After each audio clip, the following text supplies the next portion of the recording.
Welcome to the Greater Zion Law Podcast.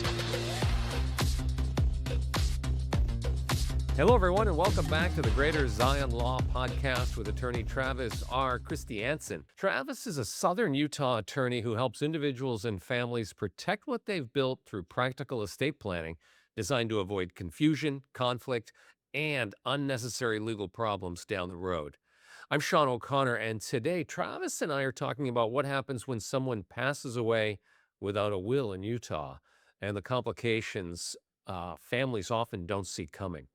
Travis, good to see you. It's good to be here, Sean. I'm excited to be continuing this estate planning series and helping people understand ways to maybe where it's better to spend a little money up front and save a lot of money and grief on the backside of life. Yeah, no, I think, and this sort of thing is, I think people are, I myself included, guilty of procrastinating when it comes to this stuff. So let's see if we can move them off the dime here. If someone passes away in Utah without a will, who actually decides what happens to their money, their property, other assets? Well, it's a twofold situation that's happened. First off, the Utah legislature kind of anticipated this, and so they set up an estate planning default, if you will, fallback that's referred to as intestacy.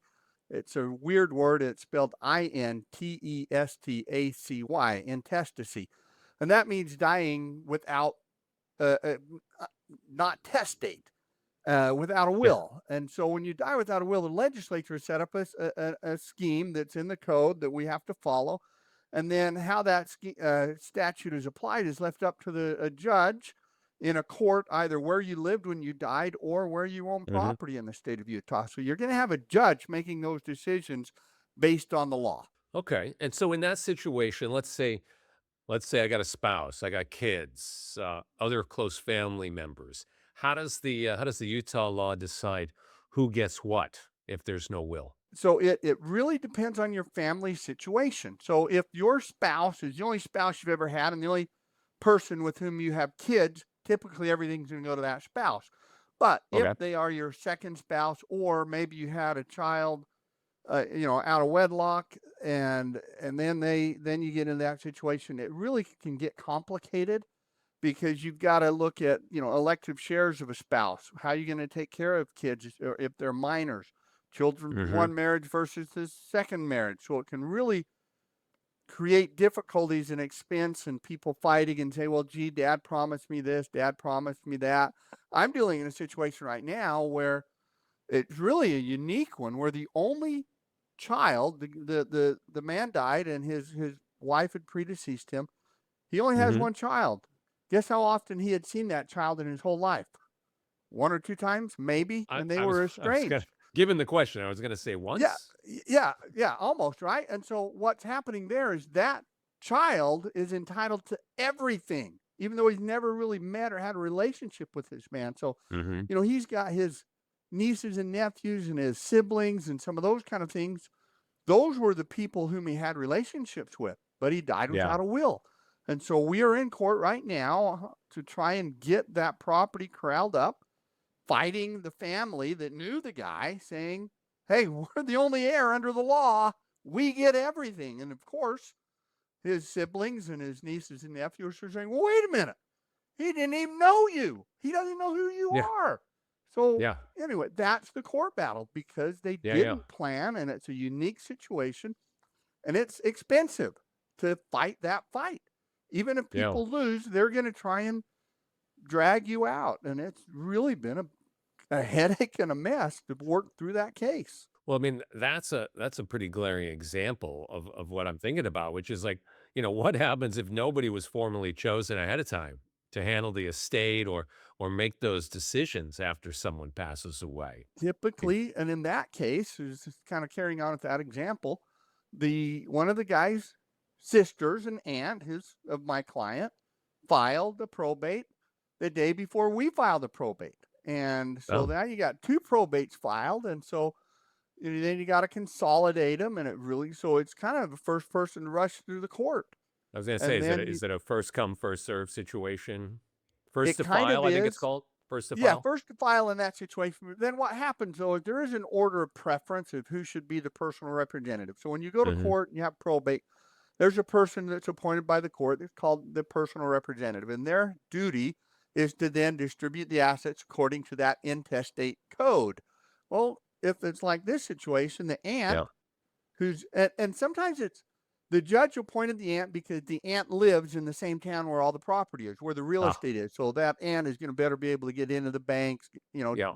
work with realtors, closing agencies, title Yeah. companies, and that kind of thing. Then my client lives a couple hundred miles away, but my client's going to get all the proceeds. Well, the aunt is going to really rack up her administrative expenses to administer that estate, right? And because she's entitled to do that Yeah. because this guy hadn't planned it.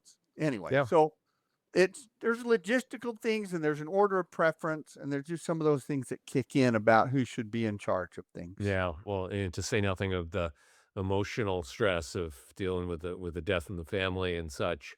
Um, the I think people probably assume everything will automatically go to a spouse, assuming they're living, after death. Where do those assumptions start causing problems? Well, the best if you have kids from a prior relationship. So years ago, I had a situation where two people had met and married in their 50s and they both lost their spouses to cancer. Hmm. And so you had his kids and her kids, and they had been married for 30, 35 years. When he passed away, they didn't have an estate plan.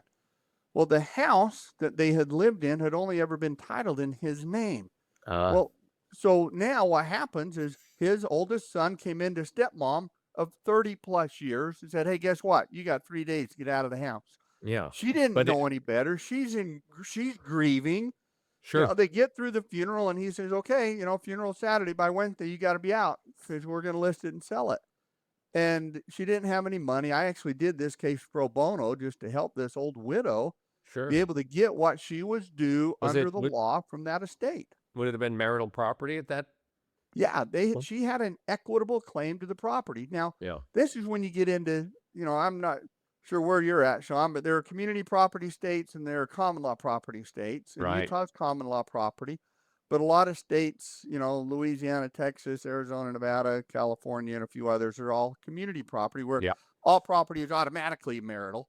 In Utah and the common law states, you have to make it marital. However, that surviving spouse has the spousal elective share claim on the estate, the first X dollars and a percentage of everything after it. And so, so that's what we ended up doing in that situation. Is we got her a cash out of what her share should have been under the law.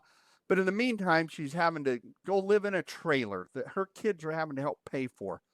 And it's just those expenses that she shouldn't have had to bear if they'd have done some estate planning. I mean, that scenario, I mean, it sort of it falls under the heading of this next question I'm thinking about, which is, okay, how is it like dying without a will, right? I mean, bad generally, but if you're a family with sort of a you're not, you're not a traditional married couple, right? It's a second marriage. There's kids from other relationships.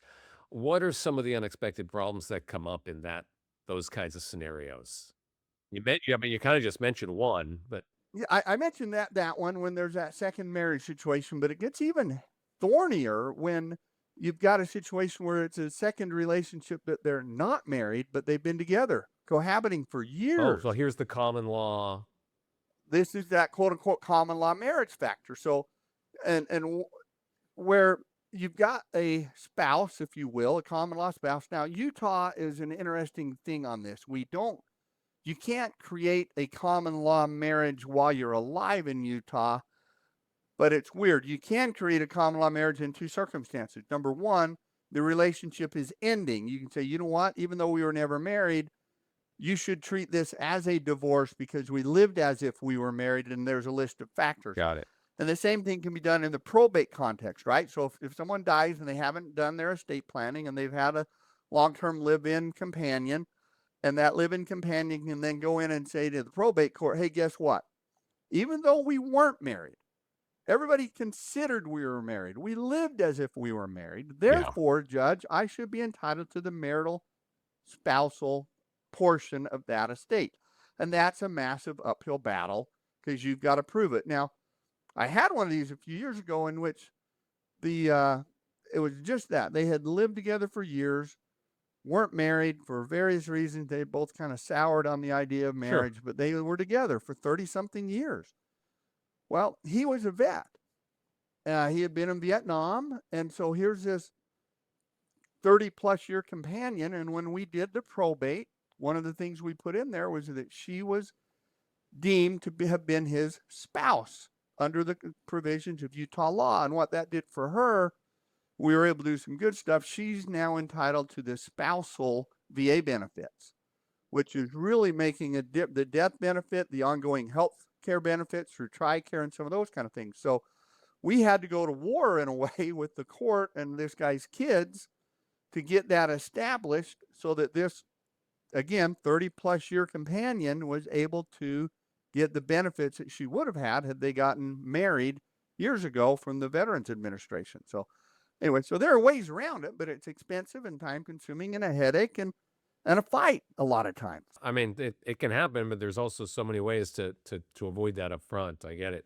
What about Travis, a scenario where, families ended up in court simply because someone assumed their loved ones would, figure it out later. Well, and it's one of those things, people do some silly things. One of the worst things people do to avoid it is they will, and this is a little bit off topic, but I think it's a cautionary tale that's worth telling, is they will put, I don't want to have to pay an attorney, so I'm going to go and put my son or daughter on title to my house.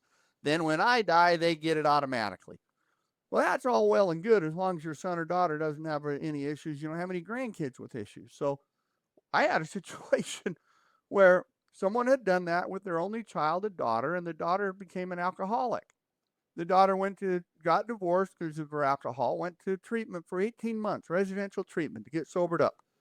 And in that time period, she was supposed to be paying $400 or $500 a month in child support. Well, if you're doing residential treatment, you're not working. Child support bill is adding up. As soon as she gets out of treatment, her ex-husband sued to get a judgment against her for the unpaid child support. The attorney did a title search and discovered, oh my gosh, she owns a third of that house that's paid for. Right. So here you've got a couple in their 80s with one child, and they're having to fire sell their house at 80 cents on the dollar, and the first check cut out of escrow with their daughter's ex-husband to catch up on child support. Now they got to move out of this house that they had recently remodeled so they could, make it old person friendly with the, with the handrails and all the grab stuff bars and ADA ramps and all of that. Now they got to sell it and sell it quick. Otherwise it's going to auction by the county sheriff 30 days when they notice it up. So, it's that planning and of trying to do these sneaky shortcuts will backfire on you. It can backfire. Yeah. And the other thing that happens is, maybe it's a situation where you've got one kid that's not as well off as the others, a couple of really successful kids, and one's a great kid, but maybe they're a school teacher. And you wanted them to get the house. Well, maybe they don't. And then they get in a fight and you haven't done any planning. You told everybody, hey, when I die, give my house to Susie. Well, unless you put that in writing, in a will, in a trust, it's what the law says that they're legally bound to follow. And if one person, see, if you got 3 or 4 kids, if one child doesn't go along with your verbal wishes, Susie's out on her butt. Yeah. Problem. And gets her, portionate share, but that's it. So just a lot of things can happen bad if you don't plan. Now, some people, I'm going to be completely upfront. There are some people that do not need estate planning. If you've got no assets, you've got no minor kids, and you maybe have a few $1,000s in the bank, and you've got your Social Security check coming in, and you might have a little beater car that your grandkid runs your errand, helps you to run to the market, run to the doctor. Yeah, you got a life insurance policy, but that's got a designee on it. Yeah, I mean, that person, you don't need us. You don't need an estate plan. There's nothing to do. There's no requirement that it be probated, and Utah has a small estate affidavit for just that situation. So there are some people, Sean, I turn away because they don't have enough to make the plan worth doing. And it's going to go in through intestacy. and each of their kids is going to get a few $100s. So there's just certain circumstances you just don't need to do it. What about things like debts, outstanding debts, loans, other financial obligations? Like, how does that complicate things, or does it, when someone dies without a will? If it's, say, a credit card debt or something like that, those just kind of go away. And the thing is the credit card companies, the banks, they have insurance policies for when people file bankruptcy and when people die, they're going to get paid. They're going to be made whole. So don't worry about that. The ones that become a problem is most often is your house, because to get through the house. So if there's a mortgage on the house, right? And you haven't done any estate planning, or you've just done a will, or, if you haven't done your planning, that's going to have to go to court. But guess what? That mortgage payment is still due next month. The electric bill is still due next month, right? So those bills on a home in particular are still going to come in. And so where that becomes difficult is now you've got 90 days till a notice of default. And they're going to start noticing up to sell that house. And so your family is going to be paying attorneys to run to probate and get someone appointed to even get at your bank account to be able to pay the mortgage. Right. They're going to be covering the mortgage and the utility bills out of their pocket in the meantime. And that hurts. Most people, let's face it, are, living almost paycheck unexpected to paycheck. expense. Yeah, they're living paycheck to paycheck. Yeah. So it's that the home mortgage and the home loan and the utilities on the home, those are the things that get most people the hardest and the most often, is when they're trying to get that home through the probate process so somebody can actually sign a contract as a personal representative with a realtor to sell the house. So, and that's going to take, to get through probate and get that is going to typically 3 to 6 months. So now you and your siblings, you're shilling out a mortgage payment for 4 to 6 months. Now you've got the home listed. Now you can sell it. And you want to avoid that. You don't want to put your kids in that situation. And I've had that happen where people have got a couple $100,000 sitting in the bank that the family can't access because it's tied up with the bank. Won't let them in until there's someone appointed by the court to get in the bank to get the money. And it could have been avoided with a simple piece of paper. Yeah, and not that much money to somebody like me. So that's not fun for that family. We've got just a couple minutes left, Travis. I want to let's, for someone listening out there right now, what are the biggest problems that you've seen that families discover too late? After they've assumed they didn't need a will in the first place. What are the top 3 problems they run into? Well, the top 3 problems, number 1 is just the time and delay of probate. Mm-hmm. The second one is the conflict that arises in that family over among survivors. the money. Yeah. The money, the fights between brothers and sisters, and in second marriage situations, that second spouse finding themselves out on the street, or you're scrambling for a place to live, and the conflict that then occurs between the two groups of kids. Yeah.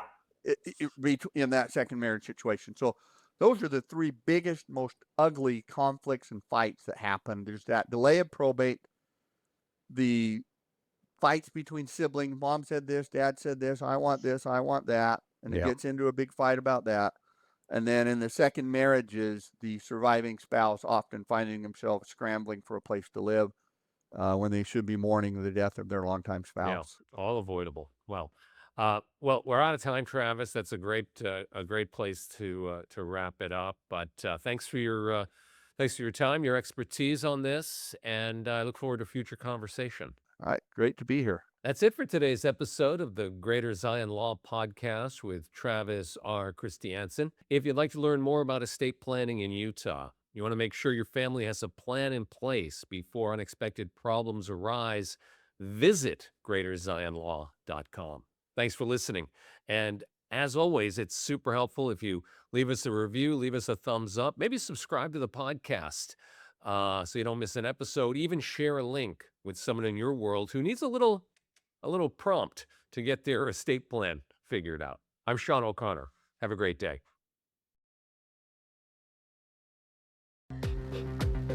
Thanks for watching.